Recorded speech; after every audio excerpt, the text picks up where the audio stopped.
ہم سب جانتے ہیں تنہا دین اسلام وہ دین ہے جو کہتا ہے کہ النظافۃ نصف الایمان، صفائی آدھا ایمان ہے۔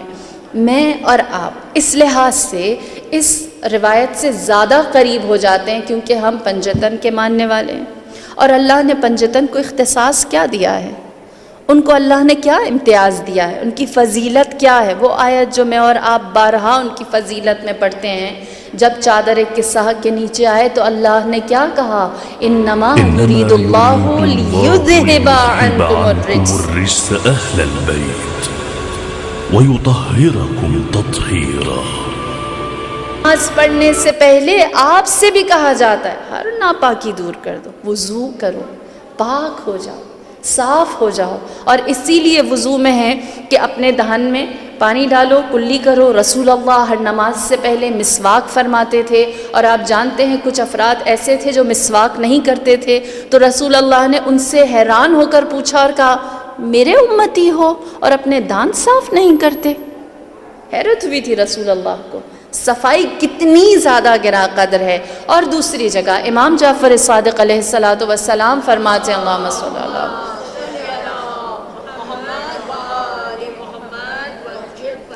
آپ فرماتے ہیں کہ مومن کے لیے سب سے زیادہ گوارا ہے کہ وہ اپنے دہن کو پاک رکھے، اور وضو کے اندر گرچہ مستحب ہے منہ کے اندر پانی ڈالنا، لیکن اس فعل کو انجام دے۔ پوچھا کیوں؟ فرمایا کیونکہ جو تمہارا منہ ہے، جو تمہارا حلق ہے، یہ قرآن کی گزرگاہ ہے، اور اس کا نورانی ہونا ضروری ہے، اس کا پاک ہونا ضروری ہے۔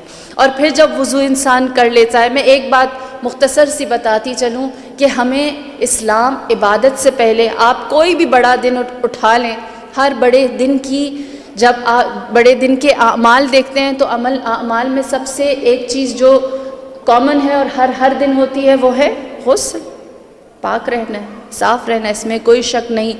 یہاں تک کہ ایک دفعہ میرے مولا نے افراد سے، لوگوں سے، مجمع سے کہا کہ خدا کے نزدیک ہر کوئی پسندیدہ ہے سوائے قادورہ کے، قادورہ سے کہ پوچھا یا رسول اللہ قادورہ کیا ہے؟ تو آپ نے فرمایا قادورہ وہ ہے جس سے بدبو آتی ہو، خدا اسے جنت میں نہیں ڈالے گا۔ جس سے بدبو آتی ہو خدا اسے جنت میں نہیں ڈالے گا۔ لوگوں نے کہا یا نبی اللہ، بدبو آنے پہ جنت حرام ہو جائے گی؟ اتنی چھوٹی سی بات پر خدا جنت میں جانے نہیں دیتا؟